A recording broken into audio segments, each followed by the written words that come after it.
Winter gear is funny. You can spend thousands on high-tech jackets, boots, and base layers, but the difference between misery and comfort often comes down to a cheap piece of fabric you wear on your head. When the wind is cutting through the trees or the temperature drops 10 degrees below what the forecast promised, your choice between a balaclava and a neck gaiter stops being a fashion statement and starts being a survival tactic. Here is the breakdown of how they actually compare in the field.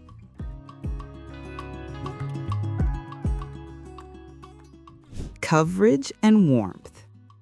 Let's start with the most obvious difference: skin exposure. A balaclava is total warfare against the cold. It encases your entire head, neck, and most of your face, leaving only a small port for your eyes. This isn't just about feeling cozy, it's about thermodynamics. By covering the top of your head and sealing the gaps around your jawline and neck, a balaclava traps a massive amount of body heat that would otherwise radiate away.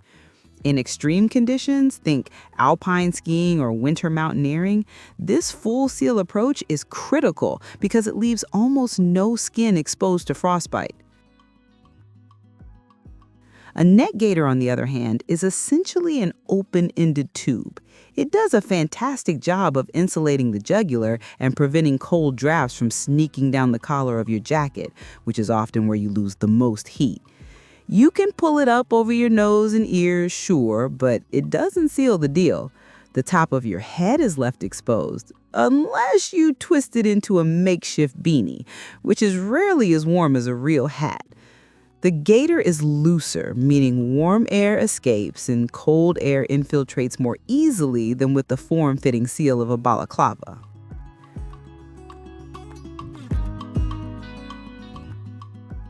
Comfort and breathability. This is where the balaclava often loses points. Because it covers your mouth and nose so snugly, moisture management becomes a real problem. When you're breathing heavy, hiking up a steep grade, or running, that condensation gets trapped in the fabric right over your mouth. It freezes. Suddenly, you're breathing through a sheet of ice, which feels like you're being waterboarded by a snowman. Some high-end balaclavas have specialized vents or mesh panels to mitigate this, but the claustrophobia factor is real. It can feel stifling, especially if the temperature rises even slightly. Neck gaiters offer a lot more breathing room, literally. Because they don't sit as tight against the mouth, air circulates better. If you start overheating, you just yank it down. That adjustability is huge for comfort. You can regulate your temperature instantly without stopping to take off a helmet or a backpack. A lightweight merino or synthetic gaiter will wick moisture away from your neck without making you feel like you're suffocating. For high-output activities where you're generating a lot of body heat, a gaiter is often the more livable choice because it doesn't trap you in your own sweat. Versatility and ways to wear. If you want a tool that does one thing perfectly, buy a balaclava. If you want a tool that does 10 things good enough, buy a gaiter. The balaclava is a specialist. It has two main modes: full face coverage, or, if the design allows, pull down under the chin like a weirdly bulky neck warmer. It's not designed to be a headband. It's not a wristband. It's a head glove. You wear it when it's freezing, and you take it off when it's not. The neck gaiter is the Swiss Army knife of fabric. You can wear it as a scarf, a face mask, a headband to keep sweat out of your eyes, a beanie, or even a wristband to wipe your nose. This adaptability makes it a better value for generalists. You might start a cold morning hike wearing it as a face mask, transition it to a neck warmer as the sun comes up, and turn it into a headband by noon. It adapts to the conditions in a way a balaclava simply can't. For multi-day trips where weight and gear count matters, having one item that solves multiple problems is a serious advantage.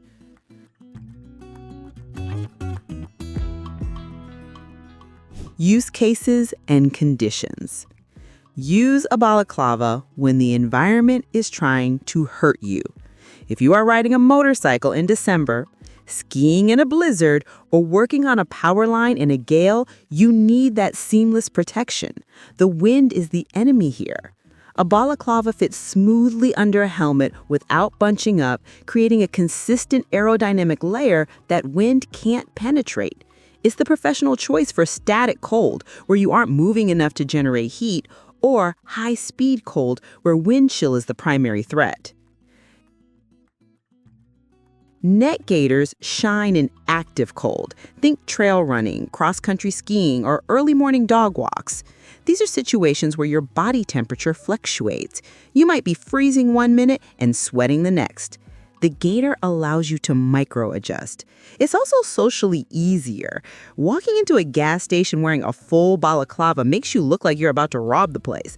A neck gaiter just makes you look like a hiker. For daily life and variable conditions, the gaiter is far more practical. Bulk, style, and practicalities. Let's be honest about the ninja factor. Balaclavas look intense. Unless you are on a ski slope or a SWAT team, they are a bold sartorial choice. They also mess up your hair, smash your ears, and can be annoying to take on and off if you're wearing other headgear. They are purely functional gear. You don't wear a balaclava to the bar after the ski lifts close. You take it off immediately because you look ridiculous and your head is sweaty. Neck gaiters have crossed over into actual fashion. They come in endless prints, fabrics, and weights. You can wear one bunched around your neck like a scarf, and it looks perfectly normal with a denim jacket. They are low profile and pocketable.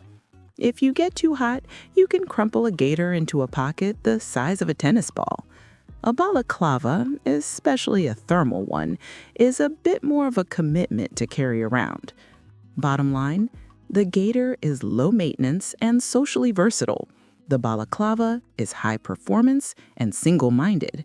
Choose the tool that matches the threat level of your day.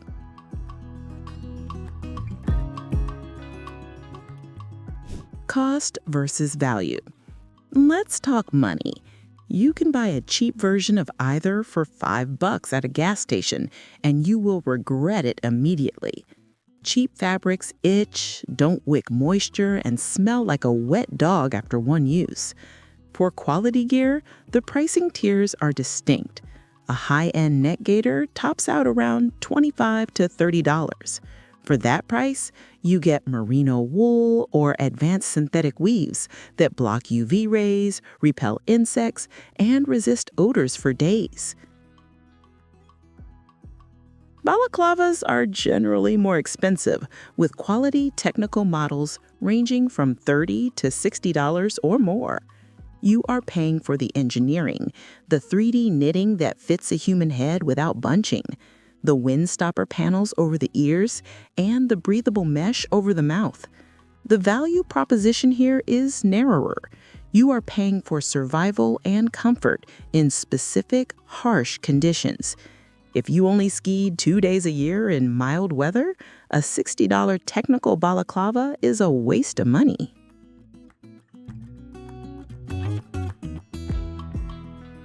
Which one should you actually buy? If you are still on the fence, here is the decision matrix. Buy a neck gaiter if your winter involves movement and variability. If you're a runner, a hiker, a commuter, or someone who just hates the feeling of having their entire head squeezed, this is your move. It gives you 80% of the warmth with 100% less hassle. It allows you to dump heat instantly, talk to people without looking like a bank robber, and transition from outdoor cold to indoor heat without wrecking your hair or taking off your helmet. It is the practical choice for the active human.